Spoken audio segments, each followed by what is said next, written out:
GAD की तरफ से एक लेटर इशू किया जाता है और उस लेटर में ये लिखा जाता है कि आरएसएस के साथ जितने भी जुड़े शख्स हैं, हर विभाग को ये लेटर लिखा है, ध्यान से सुनिए, हर विभाग को ये लेटर लिखा गया है कि जितने भी शख्स आरएसएस से जुड़े हुए हैं उनकी एक सूची हमें दीजिए। क्या कारण है कि इस प्रकार का लेटर जो है वो निकालने की आवश्यकता जो है वो जीएडी को आन पड़ी। मेरे साथ जम्मू कश्मीर के पूर्व उप मुख्यमंत्री कविंदर गुप्ता हैं। कविंदर जी, हर विभाग को लेटर लिख दिया गया कि आप बताएं कि आरएसएस के साथ कौन कौन शख्स जो है वो जुड़ा हुआ है, कारण क्या है? देखिए, इसमें किसी एक व्यक्ति ने आरटीआई लगाई थी, उसके बारे में जानकारी ली होगी और उसके बाद जीएडी का लेटर निकालना बड़ा शर्मनाक है, लज्जाजनक है। राष्ट्रीय स्वयंसेवक संघ एक ऐसी संस्था है जिसके साथ हमारे आज के प्रधानमंत्री वो भी वाबस्ता हैं, राष्ट्रपति वाबस्ता हैं, उपराष्ट्रपति हैं और भारत सरकार में बैठे हुए बहुत से ऐसे मंत्री जो इसके साथ बचपन से ही राष्ट्रीय स्वयंसेवक संघ की शाखा में जाते रहे। जब मैं स्पीकर था, मुझ पर भी एक सवाल उठाया था कि विपक्ष ने कि ये आरएसएस का आदमी है, ये आरएसएस का जो विजयदशमी का जलूस निकलता है उसमें हथियार लेकर के चल रहा था।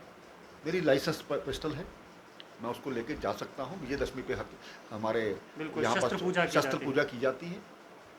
तो मैंने कहा था मुझे गर्व है कि मैं आरएसएस का हूँ। आज जो भी राष्ट्रवाद की लहर चल रही है वो राष्ट्रीय स्वयंसेवक संघ के कारण ही। हालांकि गांधी जी के मर्डर पर और उसके अलावा जब प्रधानमंत्री इंदिरा गांधी ने इमरजेंसी लगाई थी, सभी राष्ट्रवादी राष्ट्रीय स्वयंसेवक संघ के लोगों को जेलों में डाला था। लेकिन अदालत की तरफ से जो भी इस प्रकार के निर्णय आए उसमें आरएसएस को किसी भी इस प्रकार की गतिविधि से बरी किया गया। तो मेरा कुल मिलाकर के ये कहना है कि एक साजिश, नेहरू से लेकर के इवन गांधी जी भी आरएसएस के खिलाफ बोलते थे, लेकिन जब उन्होंने आरएसएस की शाखा में जाकर के देखा वास्तविकता क्या है उनको पता लगा। नेहरू भी आरएसएस की शाखा में जाकर के उन्होंने देखा है। तो इस सारे माहौल में मुझे लगता है कि एक भारत के खिलाफ साजिश जो पिछले दिनों टूल किट थी, कभी किसान आंदोलन, कभी दूसरी चीज़ें, या जो एक प्लान बनाया गया था उसी का ये हिस्सा है। अब ये किसने किया जीएडी में, उसकी जांच होनी चाहिए। इस प्रकार के आदमी को डिसमिस करना चाहिए जो राष्ट्रभक्त लोगों पर क्वेश्चन मार्क लगा रहा है। ये कोई छोटी बात नहीं है। आरएसएस के ऊपर जो है इस प्रकार की टिप्पणी करना और विभागों को लेटर लिख देना कि बताइए आप हमें कि आरएसएस के साथ कौन कौन शख्स जो है जुड़ा है, तो कहीं ना कहीं क्या लगता है कि क्यों, क्या टेंशन में डालने की बात है? ये कहीं ना कहीं इनका मोटिव जो है अफरा तफरी फैलाने का है। अब राज्यपाल को इसको सीरियसली लेना चाहिए कि किन कारणों से निकला, किसने निकाला, ये इसकी जांच होनी चाहिए और जल्दी उस आदमी को डिसमिस करना चाहिए जो खुद अपने इस प्रकार के निर्णय लेता है।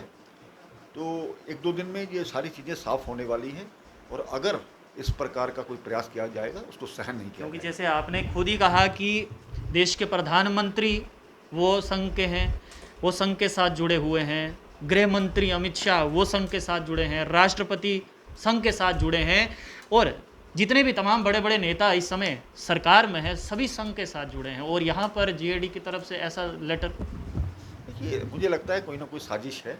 अब किसने ये निकाली, क्या राज्यपाल जी के ध्यान में ये बात नहीं थी? इस सब की एक दो दिन बाद सारी जांच हो जाएगी तो इन लोगों पर कड़ा जो है एक्शन लिया जाना चाहिए। तो आपको हम बता दें कि हाल ही में एक लेटर जो है जीएडी द्वारा निकाली गई और उस लेटर को लेकर आरएसएस से जुड़े हुए जो नेता हैं वो काफ़ी खफा हैं, गुस्से में हैं और ये कह रहे हैं, और एलजी साहब, मनोज सिन्हा साहब से ये कह रहे हैं कि एक इंक्वायरी बिठाइए और ये देखिए कि ऐसा वो कौन सा शख्स है जिसने इस प्रकार का लेटर जो है वो निकाला है। आप लोग एक तिरियाली पोस्ट, कैमरामैन गगन के साथ देव ठाकुर, जम्मू।